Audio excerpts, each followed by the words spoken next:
Disclaimer: this video is for educational and historical purposes only. And WS Champion Fox and Grand Champion Badger. I was a fortunate man indeed to have owned and campaigned Grand Champion Badger and Champion Fox, and owned 1/2 interest in their one-time winning litter sister Lumpy. So much has been written about them and their famous litter mates that I thought, as a final tribute to Badger and Fox, I'd relive what I believe to be the most exciting contest of each of them. After Fox won his first one in short order, I wanted him to be truly tested. I sat down with Buckshot and asked him to find me a real tough one. It was my intention to retire Fox and use him at stud. I'd campaign Badger, as he had the harder mouth. But I wanted Fox to win a hard, tough one before I put him up.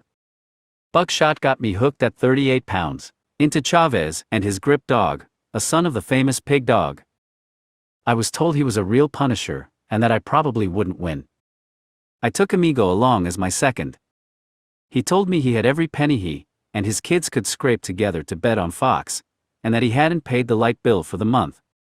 Fox weighed 371/2 pounds, was in good shape, and as always, I was confident that he would take what was dished out and finish them in the end. His style was a fence. He was brutal in the shoulder and stifles, but even more so in the armpit. He never fought out of control. He used his head and was real smart. I also felt lucky that night because we were in the same pit where my Grand Champion Bad Billy dog had beaten Champion Black Sabbath. Buckshot referred.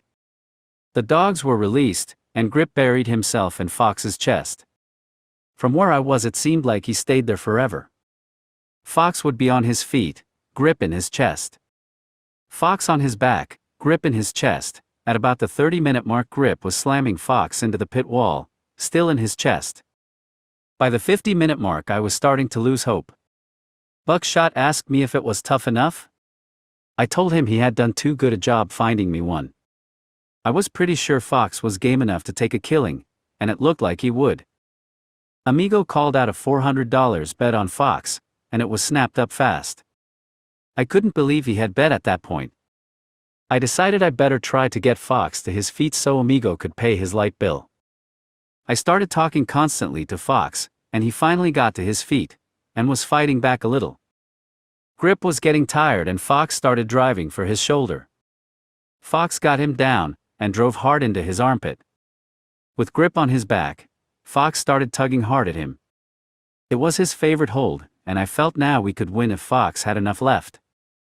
I didn't know where Fox found the strength, but he kept the punishment up in both armpits, then he went to the throat. Grip turned, we got a handle, and I was praying he wouldn't come. Fox was trying to get to him, but felt to me like he on his way down. I held him up in the corner. When we faced our dogs, I knew it was over. Grip was facing us, but his eyes were looking off in the distance. Grip was counted out at 105, and Fox made a good courtesy scratch considering the shape he was in. Amigo and I rushed Fox to the truck, and started working on him. I asked Amigo why he had bet on Fox when it looked like he was dying. He told me that he thought I was losing hope, and he wanted me to know that he was betting everything he had that Fox would pull it out. I was afraid that Fox wouldn't make it as his chest and throat were in real bad shape. I got him stabilized and drove home as quick as I could. I laid Fox on my living room floor, in front of the TV, and next to the couch. For 7 days, I laid next to him. I'd rub and massage him from head to toe until he would fall asleep, then wake, and do it again. I even had my wife bring me my food, so I wouldn't have to leave him. I believe that Fox's ultimate gameness was that he lived, and then went on to become a champion. I think I now know where Fox's strength came from. It was there with him the day he was born. Badger had 5 contests, and each one has been written about and talked about at length. I believe the most exciting one was his championship match.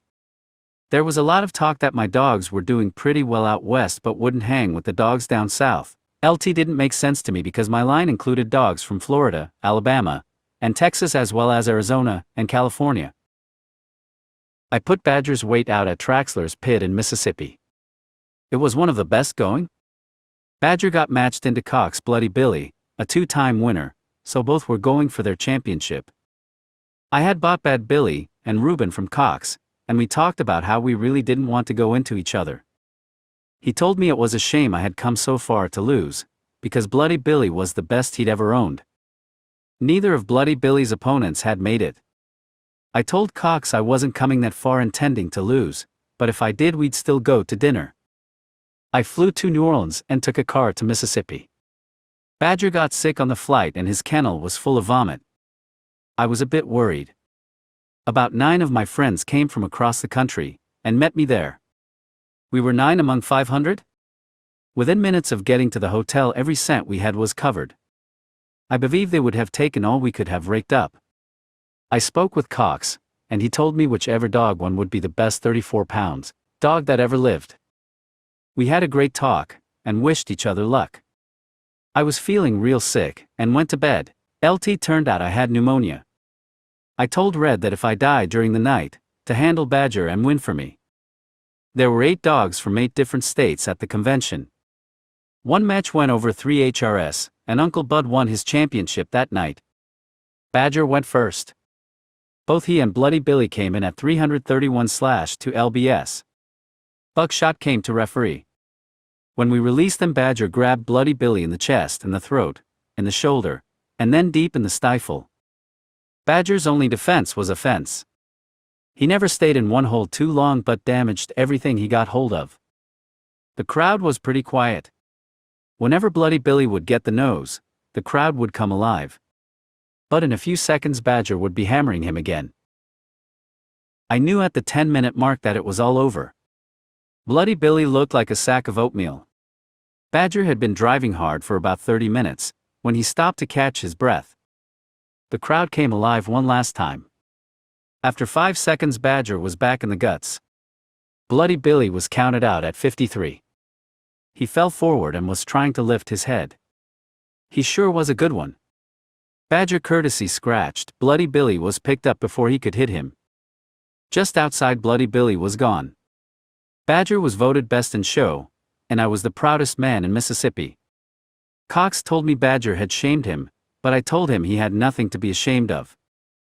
I'm glad Badger won, but I still am sorry that we had to go into each other. Over the years people asked me to roll Badger and Fox together. I never would. Many have asked me who I think would have one. I've always said that Badger had the style that might beat Fox, and Fox had the style that might beat Badger.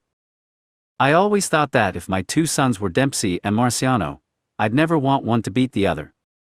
I guess it's fitting that Badger and Fox both died at 12 years old, less than a month apart. I think about them a lot. But believe it or not, most of my thoughts aren't about the contests. I can see my little daughter Andy when she was 3 or 4, walking around with me every day as I fed the dogs. We had to stop at Badger so she could get up on the house to play with him a while. You see, Badger was Andy's house dog Patch's husband. One of their babies grew up to be my Blake dog. When I passed the tree that Fox lived under, the same spot where his father Reuben lived, I remember Fox foaming as he licked his shade board because he had no teeth left to tear it apart.